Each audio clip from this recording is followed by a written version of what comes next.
Feliz tarde, mis queridos socios aprendizajes. Bienvenidos a Learning Talk, la, el- la transmisión de este miércoles, como siempre, a las 7 de la noche, hora de Nueva York, que es una obligación para mí para ser acompañado por mi querida Tili de León desde Bogotá, Colombia. ¿Cómo estás, Tili? Muy bien, Adrián, gracias. Aquí disfrutando contigo. Y Francisco Duarte desde la ciudad de Miami, en la Florida, Estados Unidos. Bienvenido, Francisco. Gracias, Adrián, gracias. Bueno, hoy vamos a tener un inicio un poco distinto. Vamos a ver si notan alguna diferencia. Ansiedad Que de tenerte en mis tenerte brazos, suscitando palabras de amor. Ansiedad de tener tus encantos y en la boca volverte a besar. Ansiedad de tenerte en mis brazos, musitando palabras de amor. Ansiedad de tener tus encantos y en la boca volverte a besar. Tal vez esté llorando mi pensamiento y las lágrimas son perlas que caen al mar. Y el eco adormecido de este lamento hace que estés presente en mi soñar. Tal vez estés llorando al recordarme y estreches mi retrato con frenesí. Que hasta tu oído llegue la melodía salvaje y el eco de la pena dar sin ti. Bueno, así hemos comenzado la tarde de hoy, este Learning Talk un poco distinto, con la voz, por cierto, magistral y la composición de Chelique Sarabia. Quizás hasta que llegó Simón Díaz, el compositor más conocido en el mundo entero de Venezuela, y es el compositor esta maravillosa pieza musical, Ansiedad. Me atreví a cantarla junto a Chelique para comenzar. Y bueno, la palabra ansiedad, como es nuestra costumbre, buscar la etimología, tiene su origen en el latín del término ansietas, que a su vez proviene del verbo angere, que significa, oye, qué interesante, oprimir o estrangular. Este verbo se relaciona con la raíz ang, que implica la sensación de estrechez, de apretamiento. En el contexto clásico, ansietas hacía referencia a un estado de inquietud o de preocupación, a una sensación de malestar principalmente psicológico asociado con el temor o con la incertidumbre. Esa sensación de opresión que era tanto física como emocional es la característica de la acepción actual, moderna, de la palabra ansiedad. Y a lo largo del tiempo ha estado connotado con inquietud, con preocupación, con malestar emocional. La Asociación Americana de Psicología, APA por sus siglas en inglés, define la ansiedad como una emoción caracterizada por sentimientos de tensión, pensamientos preocupantes y cambios físicos como el aumento de la presión arterial. Según la Asociación de Psicología de los Estados Unidos, las personas con trastornos de ansiedad suelen tener pensamientos intrusivos, incluso recurrentes, y pueden incluso evitar situaciones en las cuales se les genere preocupación y pueden hasta tener ante situaciones de esta característica: sudoración, temblores, mareo, ritmo cardíaco acelerado. Muchas personas viven en la ansiedad y ese es un trastorno, incluso llega a ser un trastorno que se llama trastorno de ansiedad generalizada, que es esa preocupación excesiva e incontrolable sobre un tema, sobre una actividad, sobre un evento, sobre una persona incluso. Incluso eso puede llegar a un extremo y lo vemos, hay personas, yo lo he vivido en personas muy cercanas a mi afecto, que es los famosos trastornos de pánico, los ataques de pánico. Mucha gente los menciona así, como ataques de pánico. Y esos episodios se vuelven muchas veces hasta recurrentes y es un miedo intenso que alcanza el nivel de terror hasta un punto máximo y dura muchas veces minutos. Esos ataques de pánico son realmente espeluznantes cuando lo vemos, porque hay personas que de pronto están bien y de pronto arrancan y no necesariamente porque esté una amenaza que esté expresa frente a ellos, sino que de pronto ocurre y tiene que ver con un trastorno psicológico. Algunas personas, por ejemplo, que expresan fobias, y hay fobias para regalar. A mí me encanta porque cada vez descubro fobias diferentes. En el caso mío, que tengo que educar personas en el hablar en público, y también mi querida prima Melissa Cotén, que trabaja el tema de la voz, encuentra la fobia a hablar en público y tiene, tú sabes, una característica, pero tiene que ver con con ese miedo que incluso a veces es irracional ante algo o un objeto, una situación específica, y la gente reacciona de esta forma fóbica, ¿no? Incluso hay fobias. A mí, por ejemplo, a mí no me gustan las arañas, lo confieso. Si yo, por ejemplo, aquí viene una arañita así chiquitica, con todo el tamaño, tú sabes, todos los grandes y malos somos cobardes. Entonces yo pelo por la valiente de esta casa, que es Iris, mi mujer, y le digo: mi amor, ayúdame. Y ella viene y se ríe bastante conmigo y me hace burla y me hace albur, y tú sabes, eso a veces dura un día, dos, tres, mofándose de mí por la fobia a las arañas. Pero la fobia no hay que tomarla ligeramente. Hay gente que sufre la fobia, y muchas veces hay que incluso acudir a profesionales de la salud psicológica para tratarlas y curarlas. Y los trastornos, hay incluso personas que sufren de estas ansiedades, que se llaman ansiedades sociales. O sea, no están preparados para estar acompañados, no se pueden desempeñar en un ambiente donde haya gente, incluso si hay un aglomerado, porque están en un teatro o un espectáculo público. Esas personas no la pasan bien, y esa persona incluso debe ser eh, cuidada, porque esa persona muchas veces lo que no le gusta es ser observada. Muchas veces pasa. Personas que no les gusta ser observadas, que no les gusta ser juzgadas, que incluso a lo mejor tienen un historial de un rechazo y tienen esa ansiedad social.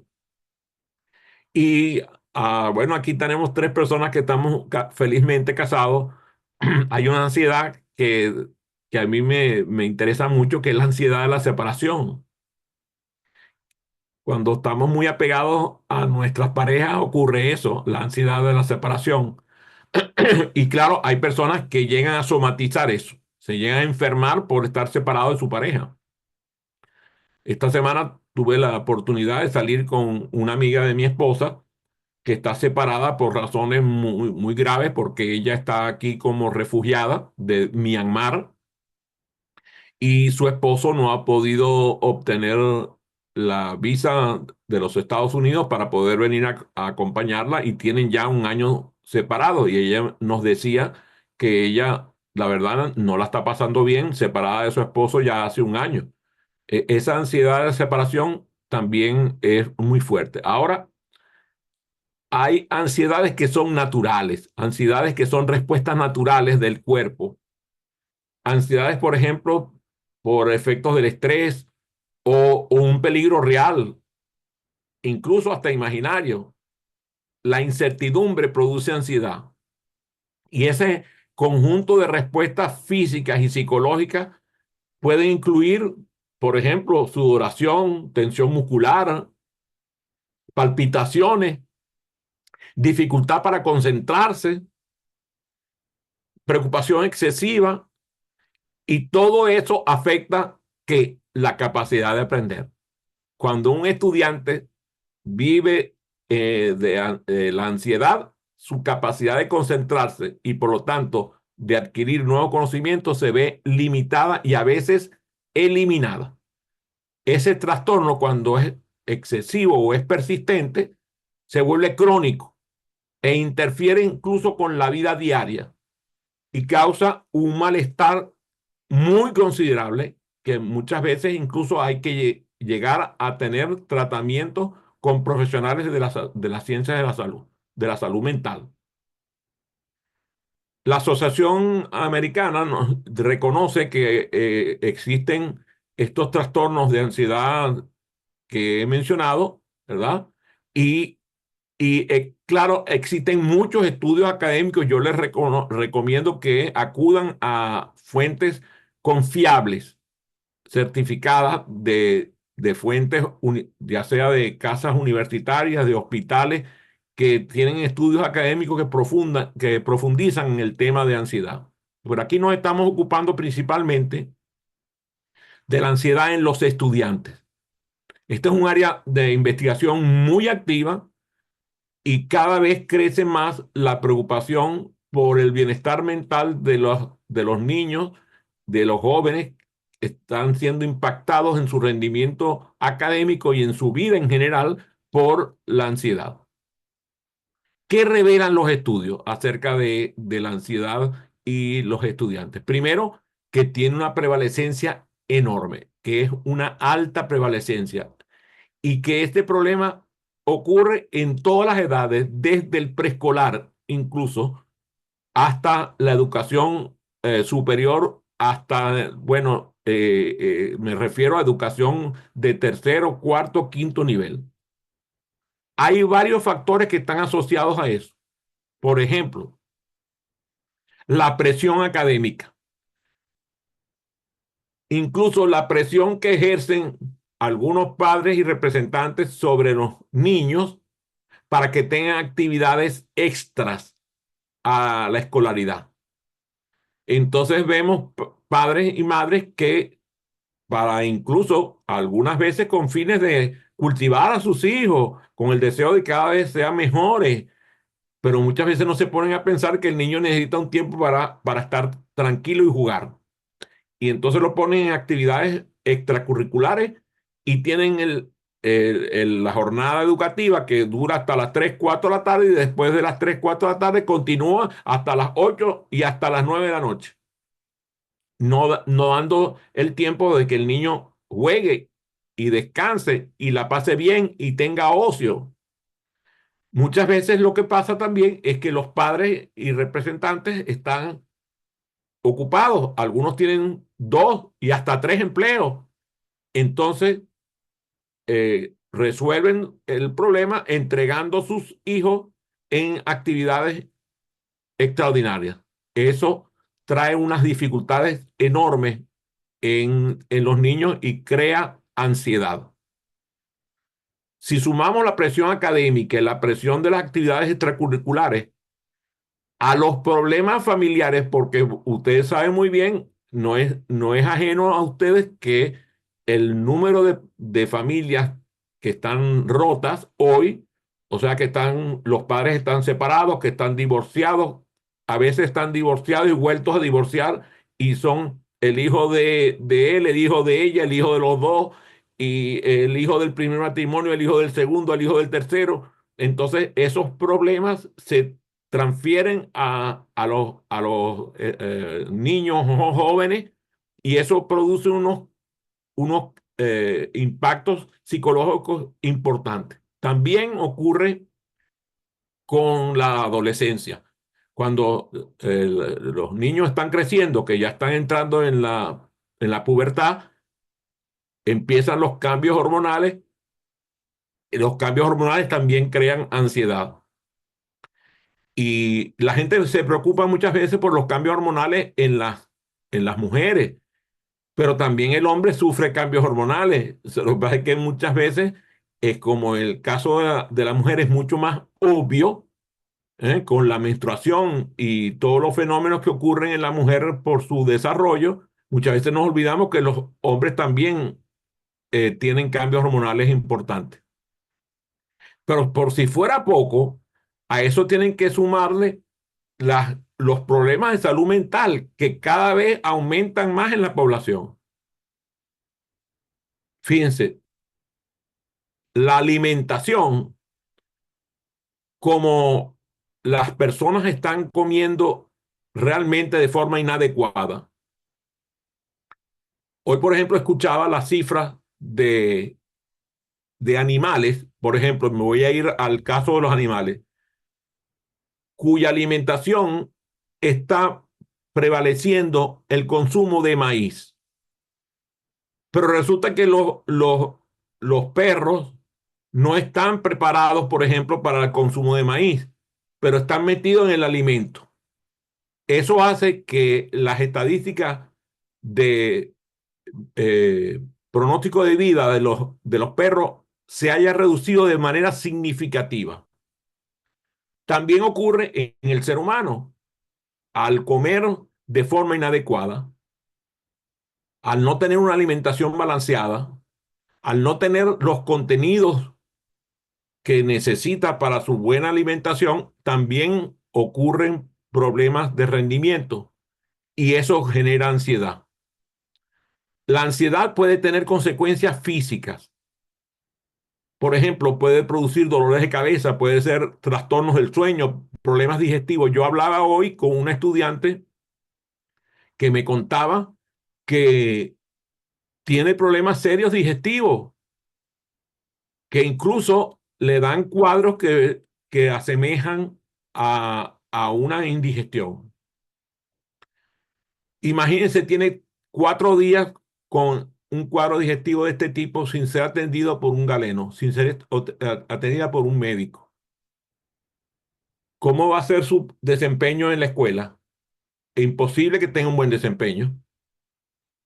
Entonces, ahora hay gente que está proponiendo estrategias de intervención en donde los investigadores están haciendo que los estudiantes tengan un proceso de prevención y tratamiento de ansiedad presente en las escuelas y accesible a través de los sistemas de salud.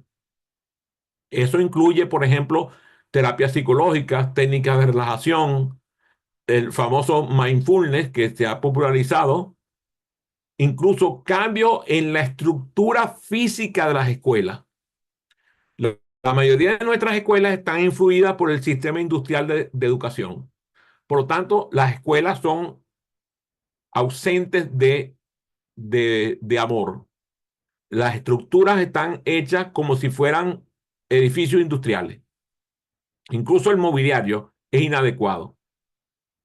Los jóvenes tienen que permanecer sentados porque además los docentes no producen movilización de los cuerpos dentro de la clase y al hacerlo, los jóvenes, los niños y los jóvenes están sentados gran parte de la jornada escolar y eso les daña y produce escoliosis, cifosis, hiperlordosis, todas las desviaciones de la columna imaginables. Entonces, ¿qué queremos hacer? Primero, sabemos que hay áreas en donde se está investigando, por ejemplo, en las causas de la ansiedad y en los factores de riesgo que contribuyen a la ansiedad en los estudiantes.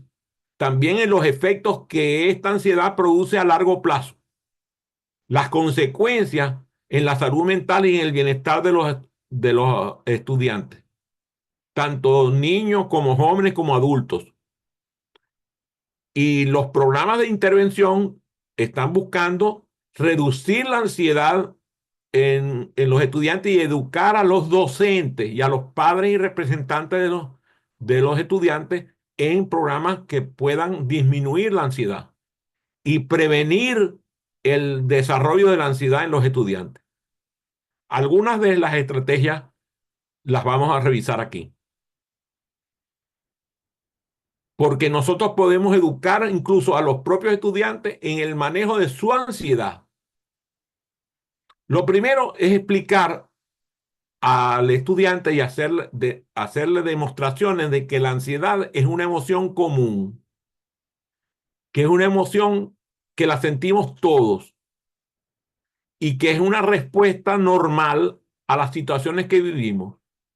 Algunas respuestas son normales a situaciones nuevas, por ejemplo, o a situaciones desafiantes. Entonces tenemos que buscar educar a nuestros estudiantes a que comprendan cuáles son las reacciones emocionales, cuáles son las emociones que están relacionadas con la ansiedad y que las sepan identificar para que las aprendan a gestionar.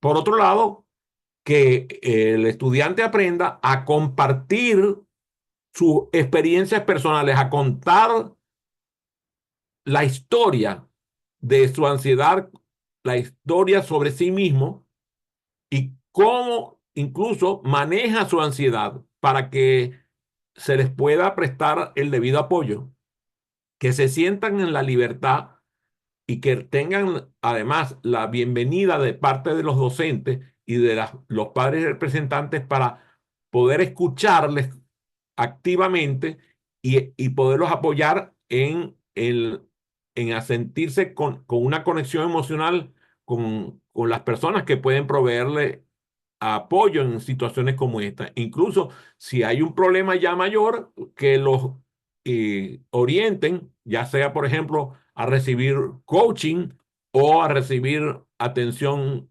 psicológica e incluso atención psiquiátrica, porque algunos estudiantes, la situación es tan complicada que necesitan atención psiquiátrica.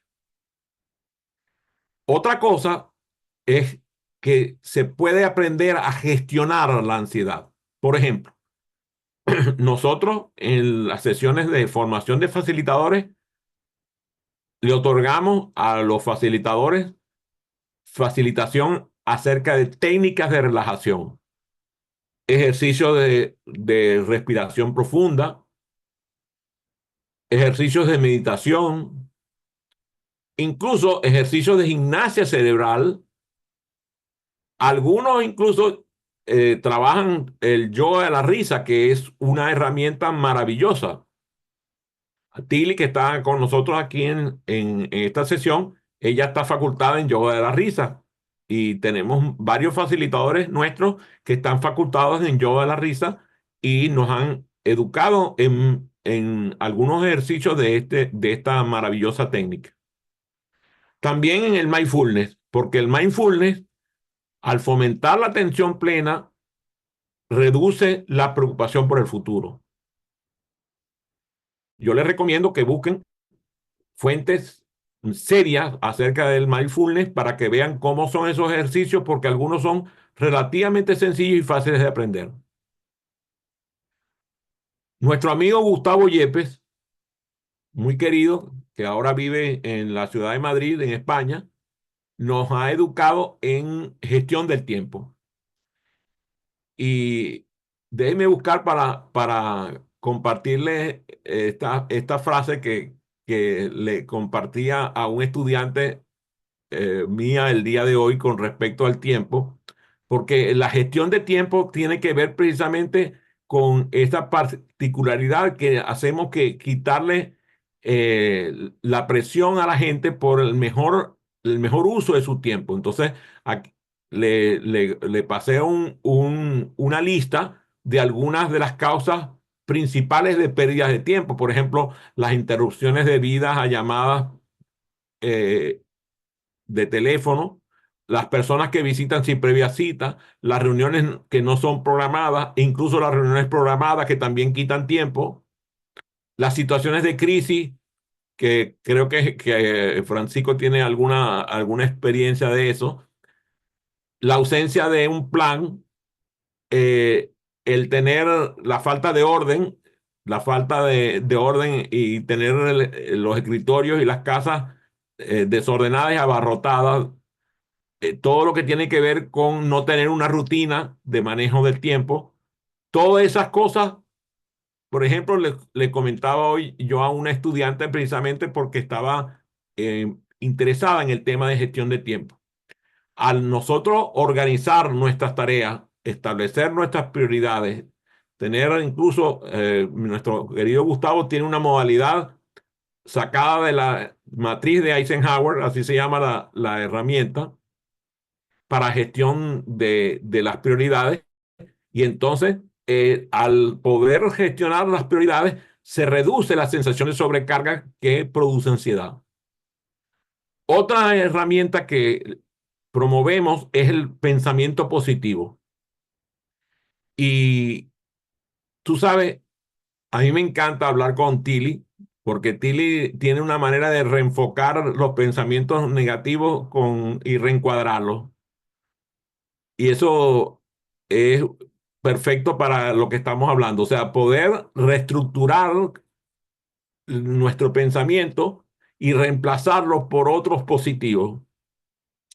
Incluso hacer ejercicio de visualización, imaginando situaciones en las cuales nosotros la estábamos pasando bien o tuvimos un éxito o tuvimos la confianza de alguien o nos encontramos con un ser querido. Eso hace reducir la ansiedad. Entonces los ejercicios de visualización hay que hacerlo como parte de la gestión de la ansiedad. Mire, les voy a confesar a quienes están escuchando esta grabación o están viendo este programa en vivo. Las conversaciones entre Tilly, entre Francisco y yo son divertidísimas. Y siempre hacen que cuando termine la conversación nosotros estemos mejor que cuando comenzó la conversación. Y ahí hay una herramienta de gestión de la ansiedad. O sea, cuando tú quieres disminuir la ansiedad, conversa con alguien como Francisco, como Tilly.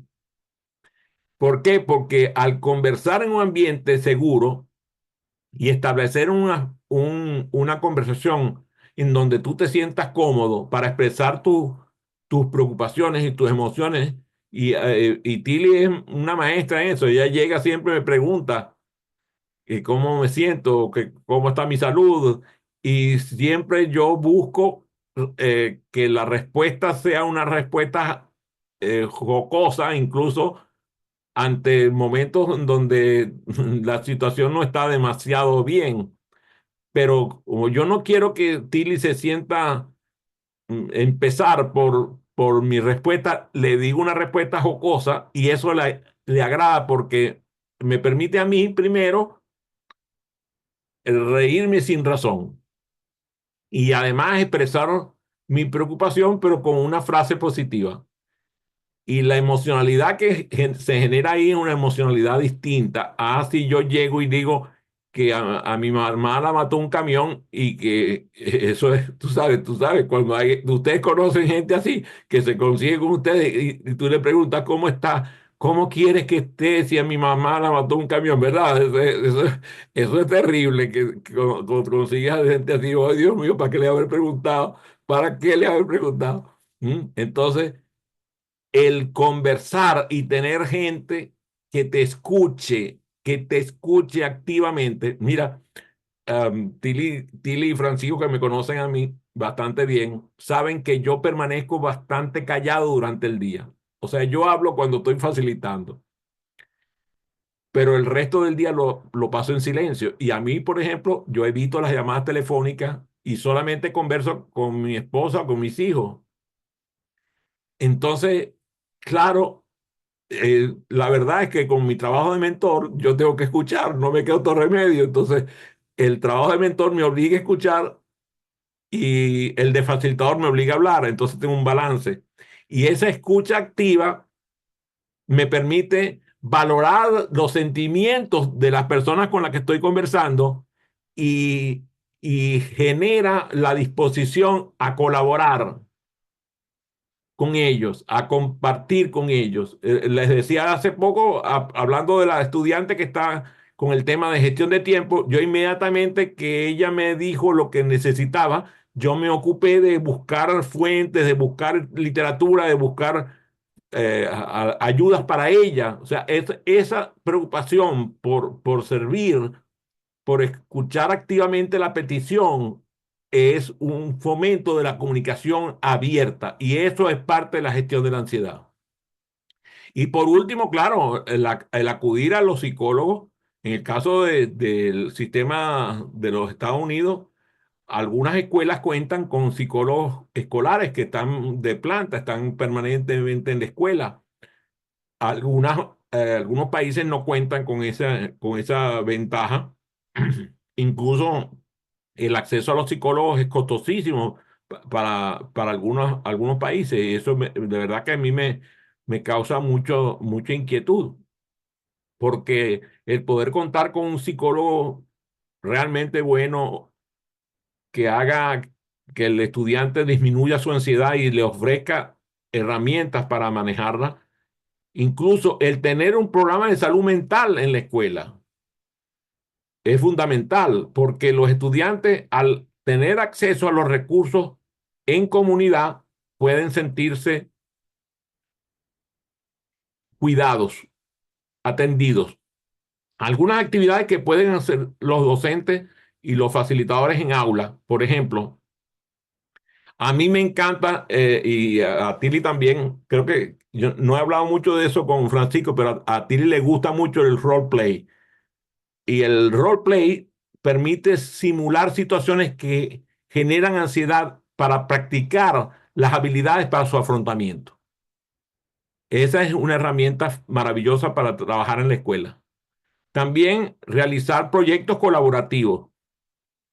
Yo recuerdo en el colegio donde yo estudié, en el Colegio Gonzaga de los Jesuitas allá en Maracaibo, era costumbre que los estudiantes de cualquier nivel, desde primer grado hasta el quinto año de bachillerato, nos pusieran a hacer proyectos colaborativos en donde contribuíamos trabajando con 3, 4, 5 estudiantes. La verdad que lo que menos hacíamos era estudiar, pero nos divertíamos muchísimo y la pasábamos bomba. Esos proyectos colaborativos fomentan no solamente el trabajo en equipo, sino que ayudan a reducir la sensación de aislamiento del estudiante y aumentar su confianza. Yo, por ejemplo, tengo una amiga muy querida que vive aquí en una ciudad vecina, en Rockville, que su hijo tiene una condición autista, pero él tiene un amigo que no es autista, pero es su gran amigo. Y yo me doy cuenta cuando él está con su amigo, él es feliz y el amigo también.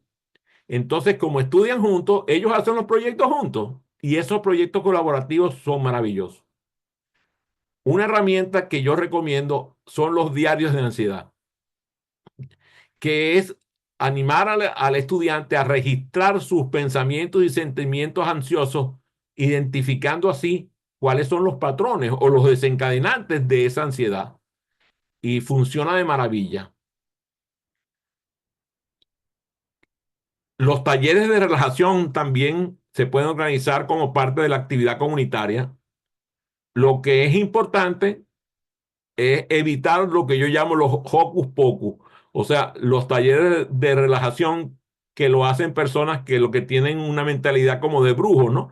Entonces, no son talleres de relajación nada, lo que están queriendo es inventar y se ponen a practicar cosas que incluso hasta, tú sabes, a mí me parece que se ponen a usar como hasta la ouija para, para hacer como si supieran, ¿no? Entonces, lo mejor es buscar profesionales que conozcan sobre relajación y hagan ejercicios de relajación sencillos, ejercicios de relajación y de respiración que puedan practicarse en conjunto. Cuando nosotros beneficiamos a los estudiantes con estos programas sobre la ansiedad, eso mejora el bienestar emocional del estudiante, mejora su rendimiento académico, aumenta su resiliencia, desarrolla sus habilidades sociales y los hace comunicarse de forma más efectiva y construir relaciones saludables.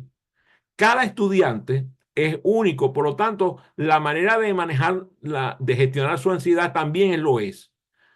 Tenemos que adaptar las estrategias a las necesidades individuales de cada estudiante y que cada estudiante consiga su camino. A veces yo me doy cuenta como padre que soy de 4 maravillosos hijos que necesitamos tener paciencia. Los docentes también necesitan una enorme paciencia para aprender a gestionar la ansiedad, porque esto requiere tiempo y requiere práctica. Y claro, muchos de esos estudiantes están viviendo abandono por parte de sus padres representantes. O sea, prácticamente llegan a la escuela y los depositan en el alquiler, o sea, están ahí rentados. Y el pobre muchacho o la pobre muchacha vive desde la mañana hasta en la noche en la escuela, atendida por extraños, porque para ella los docentes son extraños. Entonces, el docente tiene que aprender que él no es familia, que él es docente y tiene un papel y tiene que buscar la colaboración de los padres, involucrar a los padres en el proceso de reforzar el aprendizaje en casa de lo que aprenden en la escuela. Al educar a nuestros estudiantes sobre la ansiedad, les estamos proporcionando herramientas para vivir una vida mejor. Por lo tanto, el aprendizaje acelerado es una herramienta maravillosa para el manejo de la ansiedad. Francisco, por ejemplo, sabe que el quinto paso de de las 5 fases del ciclo de aprendizaje acelerado es el proceso de integración. Y el proceso de integración es la conciencia metacognitiva. Pero además, nosotros decimos que en cada una de las fases del ciclo de aprendizaje acelerado, el facilitador debe tener conciencia metacognitiva. O sea, cada vez que estamos facilitando cualquier parte de la experiencia de aprendizaje, estamos observando. Y debe haber un proceso de autoobservación por parte del facilitador y de autoobservación por parte del estudiante. Los estudiantes deben aprender a identificar sus propios patrones de pensamiento y sus propias respuestas ante situaciones que les generan ansiedad. Y por eso la conciencia metacognitiva es importantísima. Todo lo que tiene que ver con la autoevaluación, la evaluación del propio desempeño y el establecimiento de propósitos, objetivos y metas por parte del estudiante lo ayudan a disminuir la ansiedad. El aprendizaje acelerado provee de múltiples técnicas. De hecho, pues tanto Tili como Francisco, que están aquí conmigo, saben que los facilitadores están indicados a cambiar la estrategia cada 8 minutos. Por lo tanto, los facilitadores deben poseer una caja de herramientas de estrategia muy voluptuosa, llena de herramientas, porque así puede utilizar las metodologías activas, tales como el aprendizaje colaborativo, las simulaciones, los juegos de roles, el aprendizaje basado en problemas, el aprendizaje basado en desafíos, o sea, todas las metodologías activas, porque eso hace que la actividad se haga dinámica y disminuye la ansiedad en el socioaprendizaje. Una estrategia que es fundamental y que nosotros utilizamos con frecuencia es la identificación de las fortalezas del estudiante. Nosotros utilizamos el modelo de Buckingham, de Marcus Buckingham, de identificación de fortaleza, e incluso el nuevo modelo de identificación de talentos, porque al identificar tú las fortalezas e identificar el talento, apoyas al estudiante a reconocer sus propias fortalezas, sus propias habilidades, y eso aumenta su autoestima y eso aumenta la posibilidad de gestionar su ansiedad. Y además de proveerle herramientas para hacer el diseño de objetivos tipo SMART, para que puedan fijar sus objetivos de forma realista y puedan llegar incluso a mayor cantidad de logros, porque mientras más cantidad de logros tiene el estudiante, mejor se siente. Y lo que debemos buscar es que se refuerce la sensación de poseer una competencia y no de competir. La competencia contra otros genera ansiedad. Y en eso, el aprendizaje acelerado provee de recursos extraordinarios porque diseña lo que se llaman ambientes amigables de aprendizaje, en donde se genera un clima de confianza, se da la retroalimentación de una forma constructiva, se celebran los logros y entonces se crea ese ambiente amigable de aprendizaje. Y por si fuera poco, se integran todas esas actividades de desarrollo de la inteligencia emocional, como la gestión de emociones, la empatía, el reconocimiento de emociones. En estos días que tuvimos la sesión de mentoría con Francisco, le comentaba sobre Paul Ekman y su atlas de las emociones. Y estaba él entusiasmadísimo de ver el atlas de las emociones de Ekman, porque le abría un mundo y un universo enorme por delante. Al poder tener mayor capacidad que da el atlas de las emociones, él puede reconocer mejor sus emociones particulares y eso hace que el aprendizaje ocurra de mejor manera. La autonomía en el aprendizaje, la metacognición y el aprendizaje activo son fundamentales a la hora de gestionar la ansiedad y sin lugar a dudas ofrecen un marco conceptual y práctico para ayudar a los estudiantes a comprender y a gestionar su ansiedad. Al centrarse en el desarrollo de sus habilidades cognitivas y emocionales, el aprendizaje acelerado permite a los estudiantes convertirse en aprendices más resilientes, más exitosos y por lo tanto a poder gestionar su ansiedad de forma definitiva. Doy bienvenida a sus preguntas. Tili. Más que preguntas, me llega muy cerca la información sobre el autoanálisis, porque eso hace que la persona, por lo general, empieza por lo negativo y empieza a flagelarse porque hizo algo mal, porque no le salió muy bien. Y cuando les digo, no, no, no, primero lo bueno, todo lo bueno que tienes. Y les da mucho trabajo, pero cuando logran reconocer sus fortalezas, es una maravilla, porque de ahí en adelante ya pueden ver que todas esas cositas que hay que mejorar las pueden convertir en fortalezas muy rápido y así se van a sentir muchísimo mejor y van a tener mucho menos ansiedad. Muchas gracias. Me hace mucho sentido lo que me estás diciendo, porque en esta semana estoy trabajando con varios grupos de aprendizaje y me toca darles retroalimentación. Entonces, yo vengo y les preparo su retroalimentación con base en sus minutas y le digo, aquí están los aspectos positivos y aquí están las recomendaciones de mejora. Entonces me escriben y me dicen, ¿y dónde están los aspectos negativos? Le digo, no hay ninguno. Y entonces, claro, ellos dicen, ajá, ¿cómo que no hay ninguno? No, yo no veo nada negativo, siempre lo que yo veo son recomendaciones para mejorar.